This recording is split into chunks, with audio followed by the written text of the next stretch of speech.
Guys, তোমরা সবাই কেমন আছো? তো আজকে আমি খুব এক্সাইটেড যে আমি নিজের ভয়েসে একটা ভিডিও বানাচ্ছি। এতদিন আমি ভয়েস ওভার দিয়েই ভিডিও বানাতাম। তো জানি না এই ভ্লগটা আমি পোস্ট করবো কিনা, বাট আমি তাও বানাচ্ছি। যদি ভালো লাগে তো ডেফিনেটলি পোস্ট করবো। তো এখন বাজে রাত 11:30। আর আজকে আছে আমাদের বাড়িতে রান্না পুজোর আগের দিন, মানে এতদিন বাবাইদের বাড়িতে রান্না পুজো ছিল, আর আজকে আছে আমার বাড়িতে তার 2 সপ্তাহ পরেই। প্লাস কালকে আছে বিশ্বকর্মা পুজো। তোমরা অনেকেই জানো না যে আমাদের একটা ছোট্ট বিজনেসও আছে।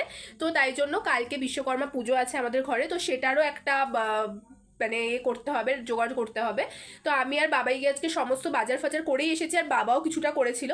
তো কালকে বিশ্বকর্মা পুজো আছে আর প্লাস রান্না পুজো আছে। তো চলো আগে রান্নাঘরে গিয়ে দেখি মা আর বাবা মিলে রান্না করছে, কি রান্না করছে, কি হেল্প করতে পারি আমি। আর তো চলো দেখো। দেখো মা এইসব রান্না করছিল, বিভিন্ন ধরনের ভাজা ভাজা করছিল, মাছ ভাজাও ছিল তার মধ্যে। আর এখানে ডাল চচ্চড়ি হতো, যেটা আমার ফেভারিট। তো মাকে বললাম যে মা আমি কি হেল্প করতে পারি, মা বললো যে যা গিয়ে